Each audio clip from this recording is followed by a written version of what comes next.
çıktık. Gençliğimiz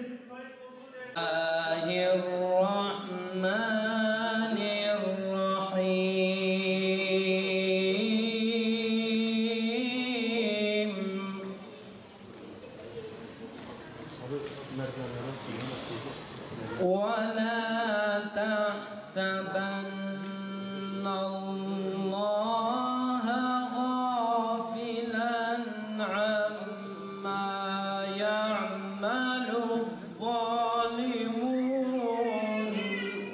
لا يرتد إليهم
altında yaşamanın sadece sürekli bir hapishane anlamına geldiğini erken yaşta fark ettim.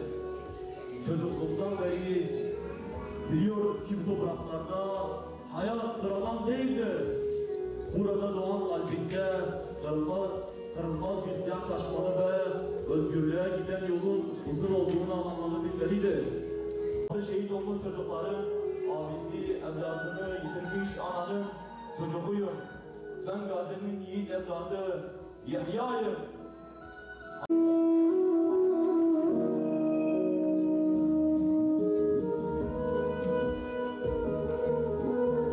Ey Kudüs! Senin için milyonlarca şehit veriyoruz.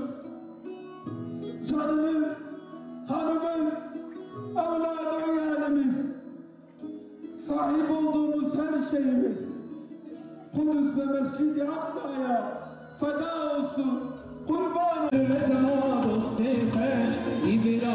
Halilullah Fedri Habibi Muhammed Resulullah Hürmetine Mustafa İbrahim Halilullah Fedri Habibi Muhammed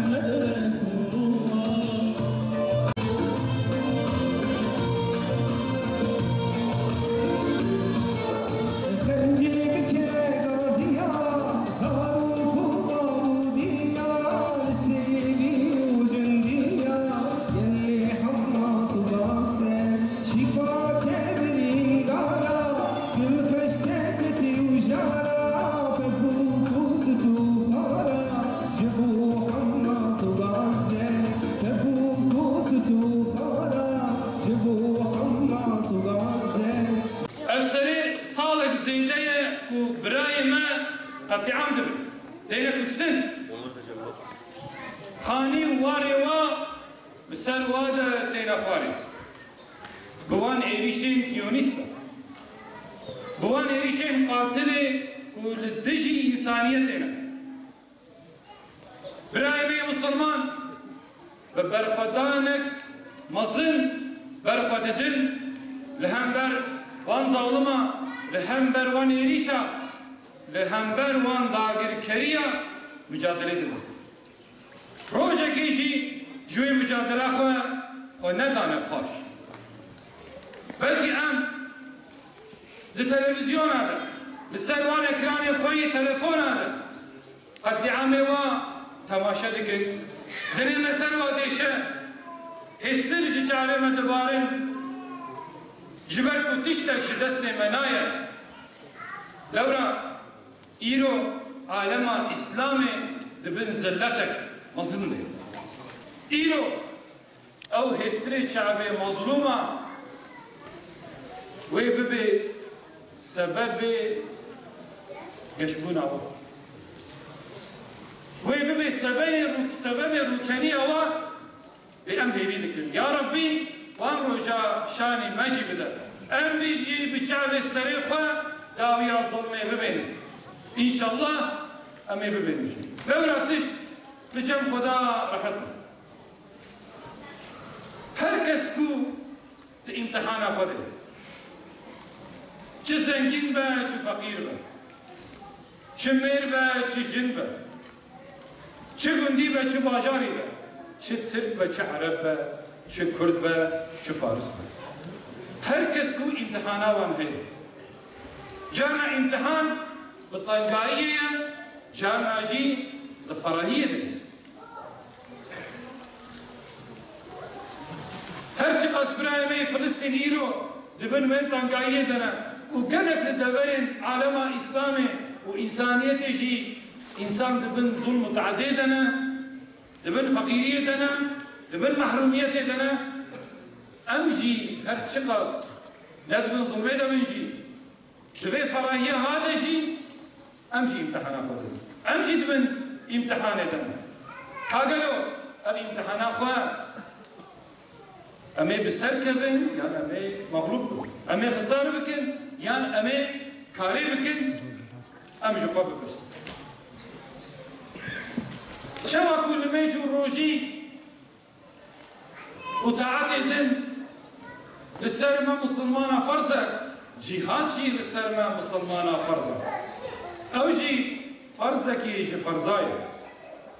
Lê cihad ne tenê ew e ku bi şer û pevçûnê, bi çek û sîlaha bêrijî. Cara cihad bi deve, bi mîkrofonayê. Cara cihad bi malê, bi perayê.